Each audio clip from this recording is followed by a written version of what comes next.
What's up, everybody? This very special episode of Enlightened Masculinity. I'm your host, Yogi Chris, PhD, founder of Ninth Limb Yoga and captain of IMC Nation here at Base One Stoic Temple in Campbell, California, San Jose area.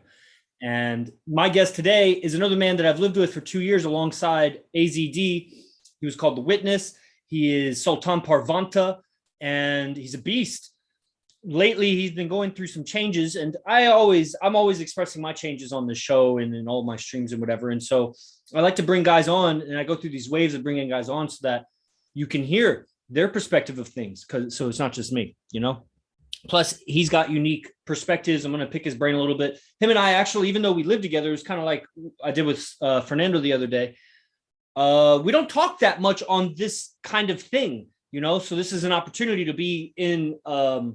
I don't want to call it like an interview, but it's like, you know, a podcast format where I can ask him questions and everybody can gain benefit. A lot of people watch these recordings. We had the most successful episodes recently ever in the history of Enlightened Masculinity. And, you know, it's only getting better. So this is your first time tuning into the show. It's a Red Pill show. And I live with the foremost player and Red Pill of masculinity teacher, character development teacher on the face of the earth, Arasto Pardibazar. And, you know, what I've learned, and I'm sure Sultan knows, and if it's like me, you just keep knowing more and more, the more you get into this thing, that even if other guys are better at different things, but you have so much frames and perspectives and references for how to communicate in various high stress or high urgency or high potential situations that will come out as those situations, as you cross paths with those. And you're very advanced. And this is what I come to find out about myself regularly, that you are so different than other people. Even other people in IMC Nation, they don't live with the Rosh. You got to get that living with the Rosh. You got to be accountable so often. You cannot flake. You cannot turn dark. You cannot avoid responsibility and avoid your character flaws living with the number one guy on the planet in this thing. You just can't have that around him. And that's a kind of sharpness that every man that doesn't live with the Rosh lacks. And this is my guest, Sultan Parvanta. So, before I won't start off with questions or whatever, other than, just how's it going? The topic today is what I heard you say the other day about you're talking to yourself in ways that you're feeling really good. You've mended relationships with mom, with dad. You're embarking in a new career, and combined with another career, you're kind of doing two things at once, which I did for many years. And so that's, how you're talking to yourself. I thought this is something that would be very useful for everybody because it's a popular topic, and you probably have some new insights on it after studying with Rosh for so long. So that's kind of the topic, but I'll just kind of hand it over to you, however you'd like to start it off, the conversation. Hell yeah. Thank you.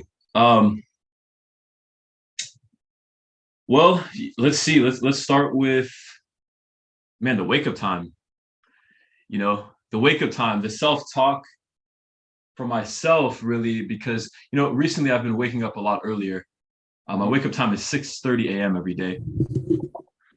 However, the past, I think maybe 3 or 4 days, I've been waking up like way earlier, like 5:30. Today I woke up, I think, like 5:11 or something, and I just got right up. And that didn't really happen in the past, except when we were living in the first space, when I was waking up at 2 a.m. Mm-hmm. And it feels very similar to that time. Like, it's very similar energy, but it's a little bit more how should I say this? Like, it's more enhanced. It's like an enhanced version of that, of waking up at 2 a.m. And it's like, the topic is self-talk. So getting up early and talking to yourself the right way to get yourself up out of bed, because, someone could get out of bed at 5:30, but how are you really talking to yourself when you're getting up at 5:30? Are you like, oh, I'm fucking tired?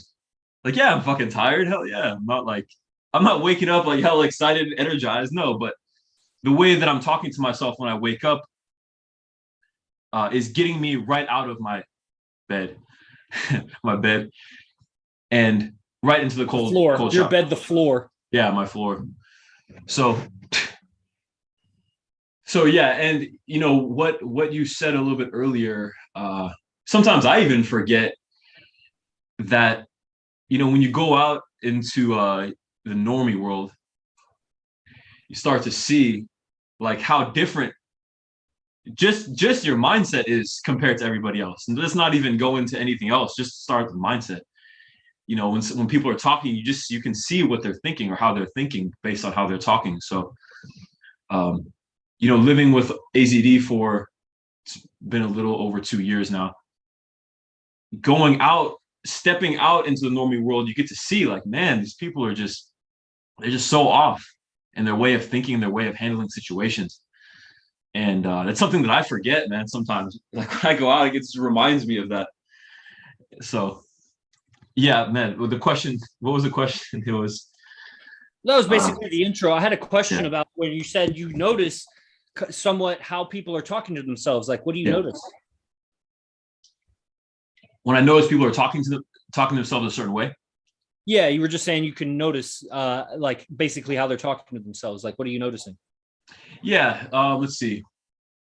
That's a good example. Yeah, I was out boxing the other day. I started boxing, and there's a guy there that I saw, and he looked dope, man. He looked pretty tough. You know, he had a huge neck tattoo right here, and then he had another neck tattoo right here. Like, damn, Tough this guy. guy. Yeah, this guy looks pretty Must be a tough savage. guy. This guy is pretty savage. Watch, he sees this. Be funny. I hope he sees it. So he Yeah, had like because this he's big. watching you. You're not watching his community. He's a beast, but you're Yeah. a beast. No, he's like. Yeah, he's a beast. Yeah, he's a beast. So he had a big tattoo here and here, and I noticed it. Like he was probably the first person I noticed out of the whole crowd there. You know, he stood out because of the tattoo. So, I sparred with everybody. You know, everyone sparred. We did a bunch of drills, and then after the class was done, I could, being around Arash and studying social dynamics, I could tell he wanted to talk to me. Like he was just getting near. He was giving a lot of proximity. He was just getting close. He was giving you proximity. He was giving me proximity. Yeah, he wanted to start a conversation. So, I knew he wasn't going to do it because he's nervous or whatever. So I know he's thinking that, and he's nervous. I can tell he's nervous because he keeps making eye contact with me, like and wants to engage in some dialogue for whatever reason, but he's not. So I don't remember how I started. I just told him like, I commented on the tattoos. I was like, man, those are sick. And then he was telling me, I'm not gonna say what they are because I don't want to do that. But he had a tattoo here, and I was like, man, that's sick. And I was like, what inspired you to get that? And he says whatever he says, and I start to get this feeling that he's really fucking nervous. Like he's really nervous, and it's because he keeps looking down when he's talking to me. Mm-hmm. Keeps looking down, and he keeps like kind of turning and kind of fidgeting as he's talking to me. And I can tell like he's extremely like he's been going there for about 2 years, is what he told me. He's been boxing at that gym consistently every week for 2 years. And I can see how still he's not confident. So he's talking to himself in a certain way, and he has this habit of however he's talking to himself. I don't know what he's saying, but it's very obvious in how he's communicating with me, and his eye contact, his body language, that he's not very comfortable talking to me. And I'm not like this fucking big dude. I mean, he's actually skinnier than me, but he knows some shit. He's been boxing for 2 years. If you get into a fight with him, he's probably gonna fuck you up. But still, he's missing that confidence, which is just mind-blowing to me when I was talking to him. Couldn't even talk to some fucking guy. So, what makes you think that guy is going to be able to go talk to a girl? He has all these tattoos and all these fucking skills in boxing, but what is he going to do when there's a really fine girl that walks into the room? Mm-hmm. He's gonna fucking choke. That's what he's going to do. So that's an example of seeing that. And, I don't really interact with the normie world as much as most people do. So if I do, it's very brief, like maybe it's the grocery store or, maybe it's out going for a walk. But, having an interaction more than like a minute, you start seeing, wow, this person is not okay. So that's an example of of And you someone see that because they may be down or they sound nervous or yeah, sounding nervous, not making eye contact, looking down a lot. Like they'll make eye contact, but then they'll look down a lot. Mhm. Yeah, they'll turn. There's a lot of turning, like a lot of fidgeting. Like, I used to do this all the time. I'm one that did this all the time. I remember when I would do this, I would turn, I would move a lot. I'd be like playing with my hands, fidgeting my fucking hands, turning, swaying, a lot of this. Mhm. This shit. So picking that up, and it's really the vibe, man. I think bottom line, it's like the vibe that you get from the person. They may not be touching their face or, moving around so much, but you can just feel like, man, this guy's not okay. No matter how much money he has, he can have all the money in the world. It's just not gonna, it doesn't matter. Like he can put on the front with whatever he's, displaying, whatever he's trying to hide, he's gonna, try to put something in front of it. Like he's gonna give me the illusion with maybe a gold chain or grills or whatever, gold teeth or whatever. But the vibe is really, it tells it. We know, like when someone's not feeling good, we just know someone's just not doing good, someone's not feeling good. We can just pick it up. So, so shifting gears a little bit, still on that topic, in that direction, how you're talking to yourself. There's a lot of guys in IMC that they want to do trainings with the Rosh, but they got to come up with money or budget their money or just change how they're talking to themselves about money. They probably even have money. They're just not as resourceful with it because of how they're talking to themselves about it. Oh, I need this in savings. Oh, I need this retirement, or I need this just in case, or whatever they're saying to themselves.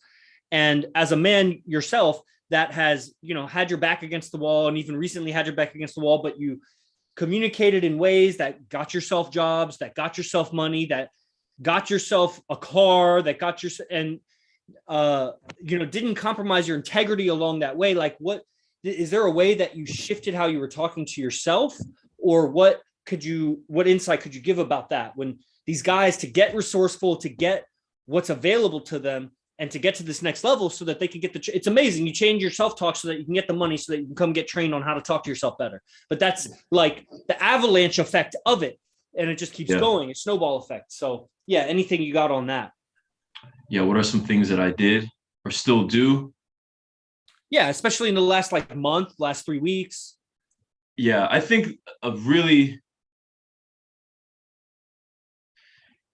detrimental thing to like a piece to this is really sitting down, like figuring out what. And actually, this is a good place to cut off YouTube. Guys on YouTube, click the link and come to Zoom. Quit freeloading on the YouTube. So I'm going to cut you off, and then Sultan's going to dispense the secret. He's going to give it to us.